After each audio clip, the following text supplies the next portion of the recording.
सभी को मेरा सादर जय जिनेंद्र।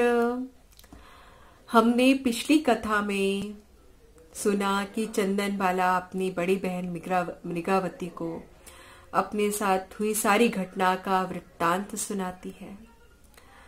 मृगावती के अंदर कई प्रश्न उठते हैं, तो उन दोनों के बीच सुंदर धर्म चर्चा प्रारंभ हो जाती है। मृगावती चंदनबाला से पूछती है कि बहन, इतनी विषम परिस्थितियां तुम्हारे साथ बनी, इतना प्रतिकूल संयोगों के बीच में तुम निरंतर घिरे रही, तो भी तुम इन सब से कैसे अप्रभावी रही? कितना सुंदर प्रश्न। और इसका उत्तर तो और गजब का। चंदनबाला क्या उत्तर देती है, ध्यान से सुनना। चंदनबाला कहती है, दीदी, जितना दोष हम अपने दोष निमित्तों को देंगे, उतना हम दुखी होंगे।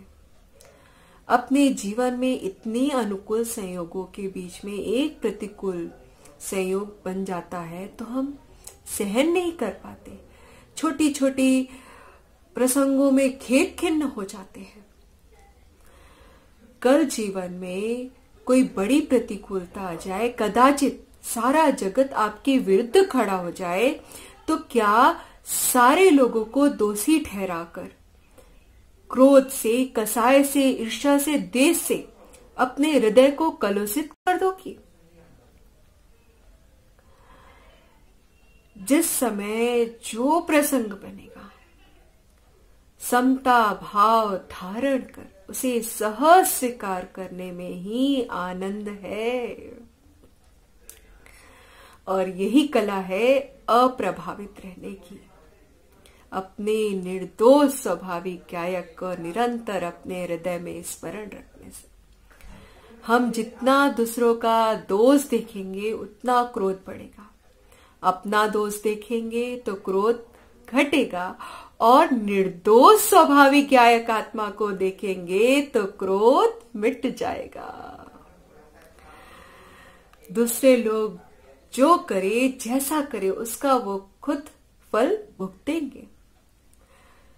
हमारा आदर, अनादर, मान, अपमान, अच्छा बुरा, जो भी हमारे साथ घट रहा है वह हमारे ही कर्म का फल है।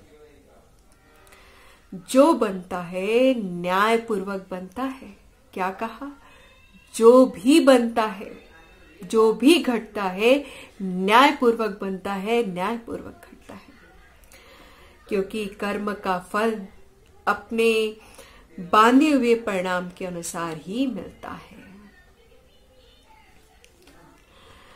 दीदी, वास्तव में वीरता तो कसायों से अनुकूल प्रवर्तन कराने में नहीं, अपनी इच्छा अनुसार, कसाय के अनुसार अनुकूल प्रवर्तन कराने में वीरता नहीं है। वीरता तो अपने इच्छामा स्वभाव में टिके रहना, अपने समता स्वभावी, अपने वीतरागी स्वभाव, गायक स्वभाव में टिके रहना, उससे अपने जीवन को सजाना, अपनी आत्म आराधना से अपने आप को सुशोभित करना, इसमें वीरता है। मृगावती कहती है, वाह सचमुच बहन चंदना, धन्य है तुम्हारे जैसे आत्मानुभवी जो हर परिस्थिति में अपने स्वभाव के लक्ष्य से हर क्षण आनंदित रहते हैं। संयोग एवं संयोगी भाव, संयोग एवं संयोगी भाव के प्रति राग द्वेष नहीं करते। कर्मों को जो ठाट दिखाना है वो दिखाए, मैं तो बस अपने में मस्त। मेरे गायक स्वभाव में ज्ञान की ऐसी अभेद्य दीवार है जिसमें भाव कर्म, द्रव कर्म, नौ कर्म, इन सबका प्रवेश में मैं से न्यारा अद्भुत गायक आत्मा। वाह बहन, बहुत गजब की बात कही। वास्तव में ज्ञानी जनों के वचन ही सत्य वचन है। जो हितकारी हैं, उपकारी हैं, विश्वास के लायक हैं, हमारे अभाव से छूटने के मार्ग बताने वाले हैं, जिनके विश्वास से ही दोष मिटता है, स्वयं की प्रभुता का आदर आता है, प्रभुता प्रकट होती है। अपने आप को परिपूर्ण स्वभाव मानने से ही परिपूर्णता प्रकट होगी।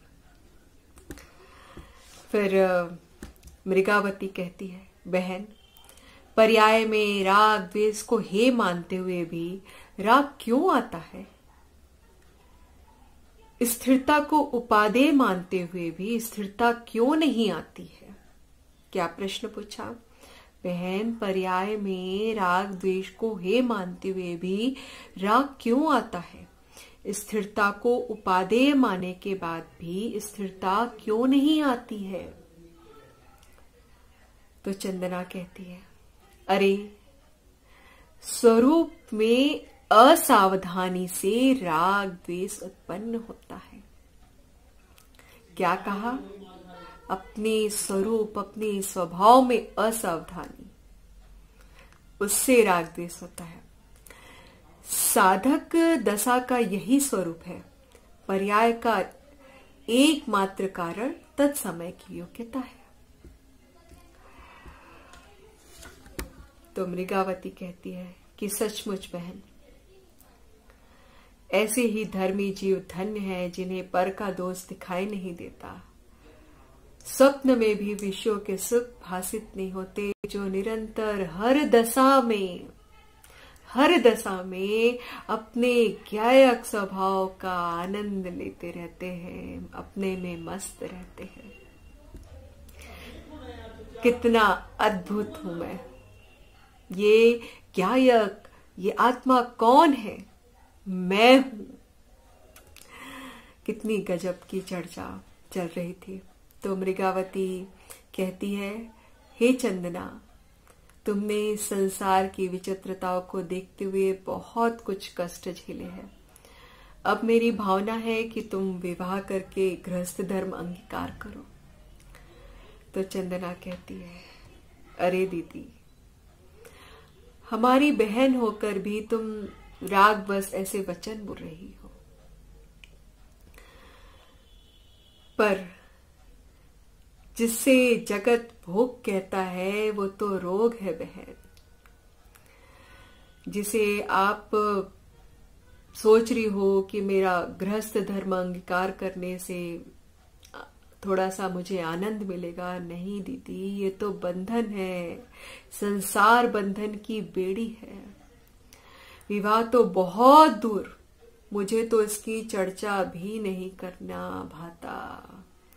अब तो मैंने निर्णय कर लिया है कि जब वीर प्रभु को केवल ज्ञान होगा तो बस उनके समीप जाकर आर्य का दीक्षा लेकर अपना कल्याण करूंगी।